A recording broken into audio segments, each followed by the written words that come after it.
batalhas, todos os momentos. Ele está à frente. Porque entreguei nossa pátria como presidente e comandante em chefe de nosso país, entreguei a Venezuela ao único comandante em chefe, nosso Senhor Jesus Cristo. Ele comanda todas as batalhas, todos os momentos. Ele lidera a linha de frente. Ele ordena e decide. Nós obedecemos. E o poder espiritual é o poder de Deus. Ele disse, o pastor chamado John, só posso dizer o nome, o pastor John, ele disse: será uma oração simultânea, fervorosa, humilde e poderosa, clamando pela intervenção do Senhor Jesus Cristo sobre nossas nações. Nosso Salvador nos disse: bem-aventurados os pacificadores, porque eles serão chamados filhos de Deus. O medo de Trump é tão grande que fez até Maduro procurar uma igreja e virar crente. Sim, do nada, o ditador da Venezuela apareceu dizendo que é evangélico, que Jesus é o Senhor da Venezuela e que o palácio presidencial agora é um altar para glorificar a Deus. Justo ele, que passou anos abraçados ao socialismo bolivariano, pendurado em ditaduras amigas e flertando com tudo o que é contrário aos valores cristãos mais básicos. Ele resolveu descobrir que a fé vem exatamente agora, quando um porta-aviões, o maior porta-aviões do mundo, aparece no Caribe, bem no quintal dele, pronto para tirá-lo do poder. É muita coincidência para levar a sério. Ah, você deve estar se perguntando por que eu cortei o cabelo. De forma rápida e resumida, foram mais de 10 anos de dreadlocks. Eu tenho uma filha autista, nível 3 de suporte, que exige muita atenção e tempo. Minha esposa está com um sério problema de saúde. Para cuidar do cabelo, eu levava muitas horas, eu estava gastando em média de 9 a 10 horas por semana para cuidar do cabelo. Então eu precisava de uma coisa mais rápida e prática. Porque eu tenho muitos canais no YouTube, tenho muitos vídeos para dar conta, tenho uma filha especial para tomar conta e tenho uma esposa com uma saúde fragilizada que eu preciso cuidar. Então, resumindo, é isso. Comandante em chefe do nosso país, eu entreguei. Que Cristo assuma o comando absoluto desta situação e não permita que nenhum soldado norte-americano, nem hoje, nem nunca, dispare sequer um tiro contra o povo da Venezuela. Mas os Estados Unidos não querem atirar no povo da Venezuela. Os Estados Unidos não querem nem atirar no Maduro. Querem apenas pegar ele. Porque ele vivo é muito mais valioso do que ele indo para o outro lado, se é que me entendem. Eu entendi. Ser simples, ser humilde. Por isso, vamos orar para que o espírito de confusão e violência seja expulso. Engraçado que ele nunca orou pedindo para que esse espírito de violência e confusão deixasse a Venezuela, já que ele matou, sequestrou e prendeu várias pessoas. Vamos recapitular o cenário para ninguém se perder. A economia da Venezuela ela foi destruída por um projeto de poder de esquerda radical inspirado no chavismo, naquele papo velho de justiça social, que começa com discurso punisto e termina com o povo fugindo pela fronteira, com fome, sem remédio, sem futuro. Isso porque na Venezuela conseguiram fugir. Em lugares como ditaduras iguais à Coreia do Norte, isso é impossível. Enquanto isso, o regime se agarra ao poder, persegue a oposição, prende gente, fecha caminho democrático, controla a imprensa, faz a eleição do jeito que quer, do jeito que convém ao governo, sabota a eleição, frauda a eleição. Aí chega os Estados Unidos, sob Trump, aumentando a pressão, cercando o Caribe, anunciando medidas duras, até classificando o cartel de Los Soles, ligado à cúpula chavista, cujo Maduro é o chefe, como organização terrorista estrangeira. E, de repente, Maduro decide fazer um grande evento de oração em Miraflores, chama pastores evangélicos, faz transmissão pela TV estatal, pela internet e declarou com ar solene que Jesus Cristo é o Senhor e dono da Venezuela. Convenientemente, na mesma semana que o clima com Washington esquenta. E para que o discernimento do Senhor esteja sobre aqueles que tomam decisões militares no meu país, ou seja, no seu país. Também vamos orar por você, presidente Maduro, para que Cristo lhe conceda sabedoria, humildade, clareza e força para guiar seu povo com um coração pacífico e firme. Para quem olha de fora e tem um mínimo de inteligência, isso aí é tudo encenação. Não é uma conversão real. Porque não estamos falando de um sujeito comum que errou na vida e resolveu mudar. Estamos falando de um ditador sanguinário que, sob seu próprio comando, viu a Venezuela despencar num nível de miséria que ninguém imaginava há 20 anos. A esquerda latino-americana ela vendeu o chavismo como modelo, como caminho alternativo para o malvado capitalismo, como esperança do povo. E o resultado foi um país rico em petróleo jogado na lama, com hiperinflação, prateleira vazia, hospitais em colapso e milhões de pessoas sendo exterminadas ou fugindo do país, ou sendo presas, perseguidas, por causa de uma esquerda que vive criticando o neoliberal, os imperialistas norte-americanos dos Estados Unidos. E agora, justamente quando o cerco se aperta, o mesmo líder que sustentou esse desastre se apresenta como defensor da fé cristã, clamando a proteção de Jesus contra o demônio da guerra que está travestido de Donald Trump. O demônio da guerra possuiu Donald Trump. E vamos orar igualmente com amor cristão pelo presidente Donald Trump, para que ele não se deixe tentar pelo demônio, que deseja a guerra, e para que o Espírito Santo o afaste. Você está ouvindo essas palavras do mesmo cara que há pouco tempo atrás disse que iria invadir a Guiana. A ironia aqui é quase que didática. Durante anos, a esquerda radical ela tratou a fé cristã como algo ultrapassado, burguês, moralista demais, conservador demais, racista, fascista, tudo de ruim. A agenda era outra. Relativizar valores, ridicularizar quem fala de família, banalizar a religião, não respeitar a religião cristã, empurrar para a sociedade um modelo cultural que desmonta qualquer referência moral estável. Agora, quando sente o peso real de uma potência armada na porta, o socialista militante descobre o Pai, o Filho e o Espírito Santo. Que o nome da Santíssima Trindade seja louvado. Que não seja pronunciado em vão, como na boca deste elemento. Quando tinha o povo oprimido pela fome e pela repressão, não havia esse fervor todo. Quando vê o risco de perder o poder, e talvez muitas outras coisas, aí o homem vira um crente radical. Fica difícil não enxergar o oportunismo, né? E se nós que somos humanos enxergamos isso, imagine o próprio Deus.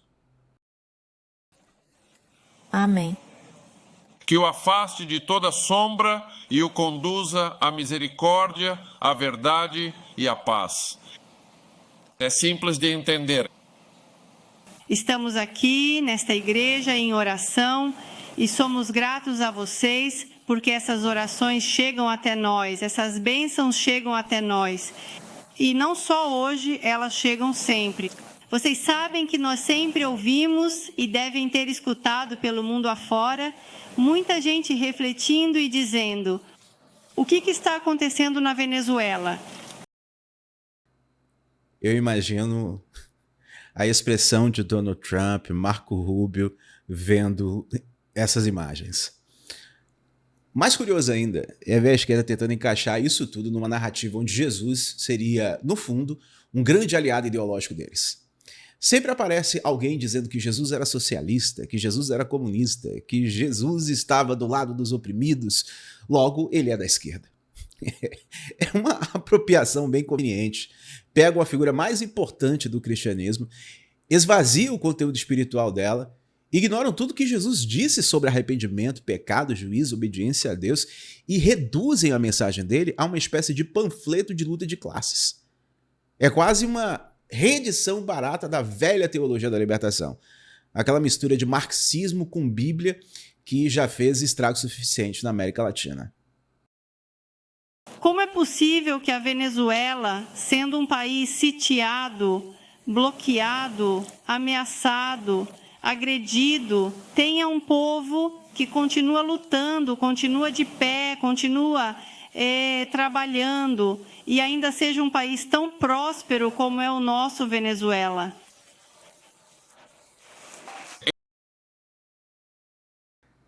Vocês viram a cara das pessoas, a expressão das pessoas olhando essa fala dela? ela me fez lembrar a primeira-dama do Brasil falando. Ele ordena e decide. Nós obedecemos. Somos um só povo, o povo de Cristo de toda a América, o povo dos Estados Unidos e o povo da Venezuela. Somos um só povo, e poderosa pedindo a intervenção. Eu não sei vocês, mas ouvindo isso me dá nojo e, ao mesmo tempo, eu acho muito engraçado. Mas voltando ao assunto de que a esquerda gosta de transformar Jesus em socialista, historicamente isso não se sustenta. Jesus não propôs revolução armada, não incentivou tomada de poder político pela força, não pregou o ódio a ricos enquanto categoria, não organizou partido. Quando ele fala dos pobres, ele não está inaugurando o socialismo. Ele está lembrando que a dignidade humana não depende de status econômico, que ninguém vale menos por ter menos. A caridade cristã não é o mesmo que o Estado paternalista. Ajudar o necessitado com o que é seu não é a mesma coisa que um governo confiscar recursos da sociedade para manter um projeto de poder com a desculpa de ajudar os pobres. E é isso que a esquerda insiste em torcer. Usam frases de Jesus fora de contexto para justificar políticas que, na prática, produzem mais miséria, mais dependência e mais controle estatal. E para completar, eles ainda tentam reembalar Jesus Cristo como um palestino oprimido, quase um revolucionário anticolonialista. Um Deus anti-ocidental. Isso também é uma distorção feita com uma evidente finalidade ideológica. Do ponto de vista histórico, Jesus nasceu em Belém, na Judéia, viveu em Nazaré, na Galiléia, circulou principalmente pela região hoje conhecida como Israel e territórios próximos. Ele era judeu, filho de um povo com uma identidade histórica e religiosa bem definida, século antes do termo palestino ser usado como é hoje. Na época de Jesus, a região estava sob domínio do Império Romano. O que se chamava de Palestina passou por vários usos diferentes ao longo da história, e sua associação política atual é fruto de conflitos muito posteriores, não tem nada a ver com a época de Jesus. Então, transformar Jesus em palestino, no sentido político, contemporâneo, é apenas um jogo retórico. É a intenção de encaixá-lo como símbolo automático da luta anti-Israel, anti-Ocidente, pró-discurso revolucionário moderno. Mas isso não é história, é apenas propaganda comunista. Jesus viveu dentro do centro da tradição judaica, celebrou festas judaicas, leu as escrituras judaicas, pregou em sinagogas. A própria Bíblia diz que a salvação vem dos judeus. Ele não foi militante de causas que nasceram 2000 anos depois.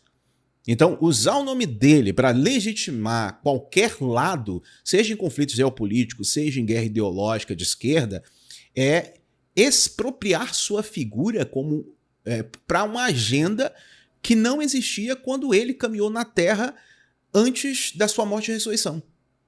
Agora, voltando para a Venezuela, é impossível ignorar a hipocrisia de ver um ditador sanguinário, narcoterrorista, que está há anos no poder, apoiado por um sistema de esquerda radical, anunciar que entregou a nação a Jesus e que o palácio agora é um altar justamente quando se sente acuado por Donald Trump.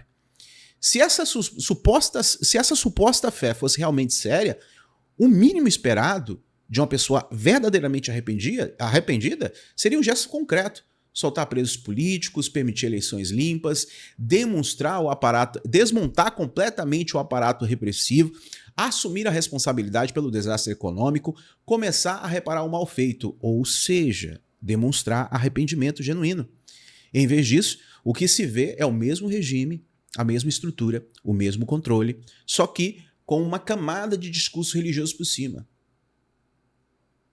O erro não é alguém falar de Deus. O erro é usar Deus como escudo para escapar das consequências. Quando você faz coisas horríveis, como é o caso de Maduro. Essa cena, aliás, ela combina com o padrão clássico de liderança da esquerda radical da Latinoamérica. A retórica é sempre a mesma. Luto pelo povo, combato o imperialismo, defendo os mais pobres.